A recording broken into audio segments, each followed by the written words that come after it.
नमस्कार, मैं doctor Lisa Balsara, paediatric haematologist oncologist और आज हम बात कर रहे हैं थैलेसीमिया के बारे में। थैलेसीमिया ये एक प्रकार का अनीमिया होता है। ये एक आनुवंशिक आजार है और इसमें HP जो हेमोग्लोबिन हम बोलते हैं वो अपने आप टूटने लगता है और इसको इनअफेक्टिव एरिथ्रोपोइसिस बोलते हैं, जिसकी वजह से हर महीने उस बच्चे का हेमोग्लोबिन 3, 4, 5 ऐसे हो जाता है। जानते हैं थैलेसीमिया क्यों होता है। थैलेसीमिया एक आनुवंशिक आजार है। जब एक थैलेसीमिया माइनर की शादी एक थैलेसीमिया माइनर से हो जाती है तो हर एक प्रेगनेंसी में 25% चांस होता है कि वो एक थैलेसीमिया मेजर बच्चा पैदा करे। मेजर, माइनर ये सारी बहुत पहले यूज होते थे टर्म्स। आजकल थैलेसीमिया होमोजाइगस, हेट्रोजाइगस, इंटरमीडिया ये सारे टर्म से यूज होता है।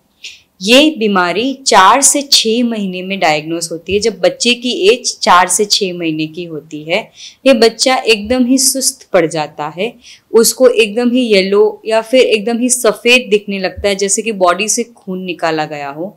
उनका पेट का फूलन हो जाता है, एब्डोमिनल प्रोट्रूजन जिसको बोलते हैं। उसका पेट पे अगर आप हाथ लगाओगे तो राइट साइड और लेफ्ट साइड जो लिवर और स्प्लीन की जगह होती है वो आपको कड़क दिखने लगेगी। बच्चा पूरा टाइम रोता रहेगा, उनको बार बार बीमारियां होती रहेगी जिसका कोई कारण आपको नहीं मिलेगा। और जब आप ब्लड टेस्ट करोगे तब आपको पता चलेगा कि इनका HB 3, 4 बिलिरुबिन बढ़ चुका है। ये होते हैं थैलेसीमिया के पहले लक्षण।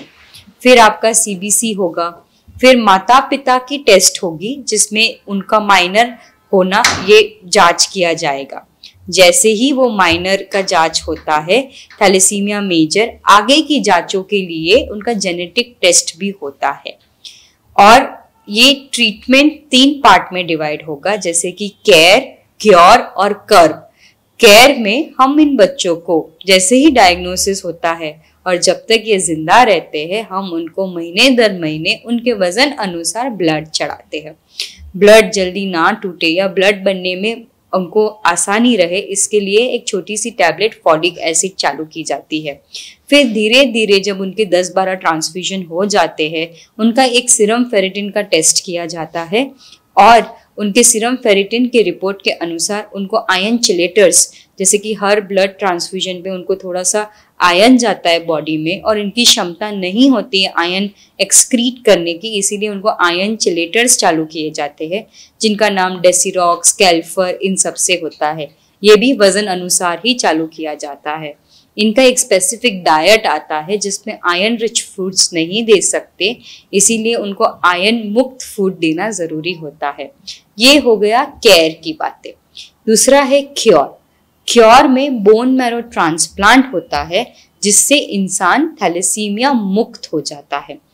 इनके लिए HLA टेस्ट करना ज़रूरी होता है। जब 100% थैलेसीमिया मतलब 100% HLA मैच हो जाता है, जैसे कि भाई बहन के साथ या माँ बाप के साथ, तो उनको ट्रांसप्लांट के लिए लिया जाता है। मोस्टली इंडिया में ट्रांसप्लांट 10 साल के अंदर अंदर कर लेते हैं। ट्रांसप्लांट के बारे में हम और भी आगे बात करेंगे। दूसरा होता है प्रिवेंशन। प्रिवेंशन कैसे किया जाता है। मानो कि आपको पहले से पता है कि आप थैलेसीमिया माइनर है और आपका पार्टनर भी थैलेसीमिया माइनर है, तो आप ये सारी चीजें पहले से अपने हेमेटोलॉजिस्ट को बताइए कि आप प्रेगनेंसी प्लान कर रहे हैं।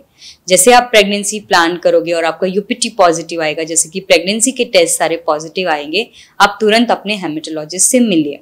वो आपको एक फीटल मेडिसिन पर्सन जैसे कि रिप्रोडक्टिव स्पेशलिस्ट के पास लेके जाएंगे और आपका गर्भ का एक तपाशनी होगा, बच्चे का नहीं, गर्भ के जो फ्लूइड है उसका वो तपाशनी होगा और उसमें आपको पता चल जाएगा कि बच्चा थैलेसीमिया माइनर है, मेजर है या नॉर्मल है, और उस रिपोर्ट के अनुसार फैमिली काउंसलिंग की जाएगी और इसमें हम थैलेसीमिया बच्चे का जन्म ही प्रिवेंट कर सकते हैं।